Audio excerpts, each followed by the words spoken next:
Here are 7 unanswered questions from Avatar: The Last Airbender.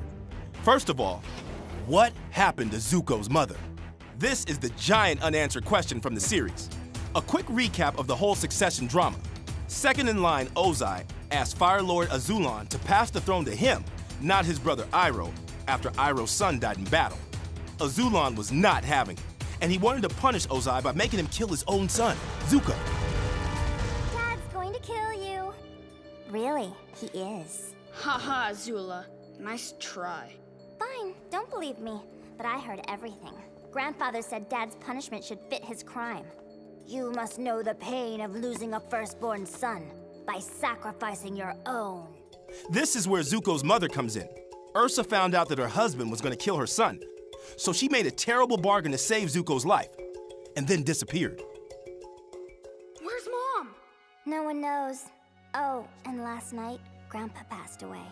Not funny, Azula.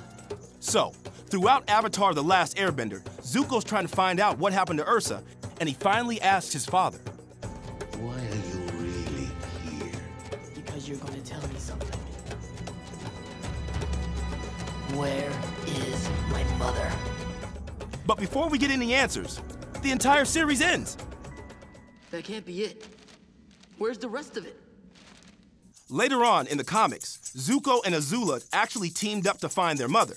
But to end the show without addressing one of its biggest mysteries? Exactly. Number 2, Sokka's trusty boomerang was incredibly important to him. I mean, who is Sokka without his boomerang? I feel like I've lost part of my identity. Imagine if you lost your arrow, or if Katara lost her hair loopies. But on the day of Sozin's comet, Sokka lost his boomerang while taking down the Fire Nation's airships.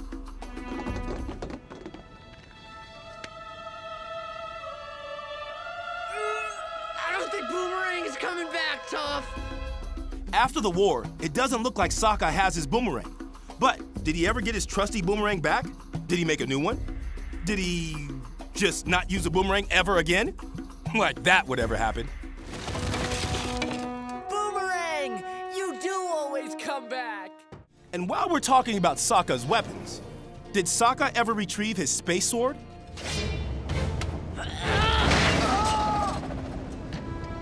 My space sword. He must have, right? I mean, a sword made out of a meteorite? A sword unlike any other in the world? Wouldn't you search through a forest to find your fallen space sword? Next up, was Aang actually the very last airbender? Okay, sure, it's in the title, but think about it. The Fire Nation raided the Southern Air Temple, and there's evidence of the destruction they brought. But we're talking about air nomads with no interest in fighting. Is it possible that the rest of the airbenders spread around the world just went into hiding? Just because no one has seen an airbender doesn't mean the Fire Nation killed them all.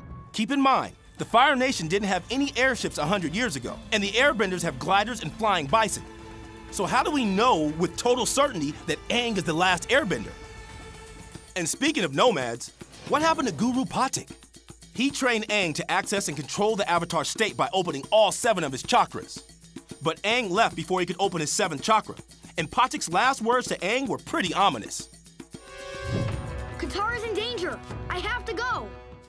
If you leave now, you won't be able to go into the Avatar state at all. Fortunately, that didn't turn out to be the case.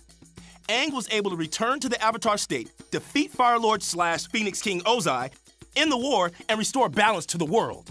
But what happened to Guru Patik? He was 150 years old when he met Aang, making him the oldest human in the Avatar world. But he still seemed pretty spry. So where did Guru Patik end up? Did he and Aang ever pick up their training again? Or even just drink some onion and banana juice and talk about the old days? Next, what's the true purpose of the Order of the White Lotus? For a society dedicated to truth above all else, this group sure has its share of secrets. In Avatar: The Last Airbender, we get to watch them liberate Ba Sing Se from the Fire Nation. And it's awesome!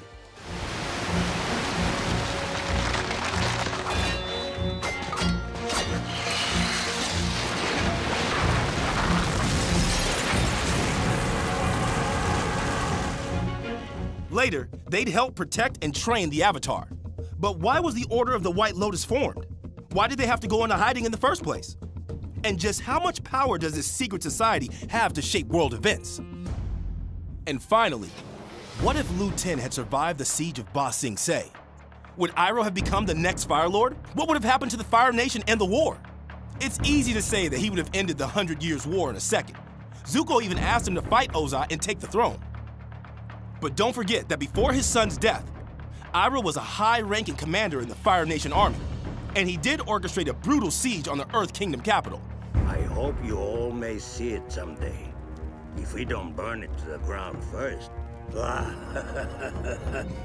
It was only losing his son, Lu Ten, that completely redirected Iroh's life.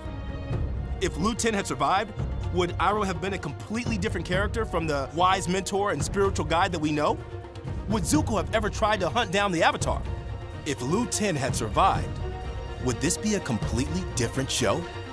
There are so many interconnected plots and characters in the show, so of course, there are questions we still want answered. Did Jet just die? You know, it was really unclear. What burning questions do you have from Avatar: The Last Airbender? Let us know in the comments. NickRewind is all about classic Nickelodeon. Want more? Like and comment below. And don't forget to subscribe to the NickRewind channel and hit the bell icon so you never miss a new video.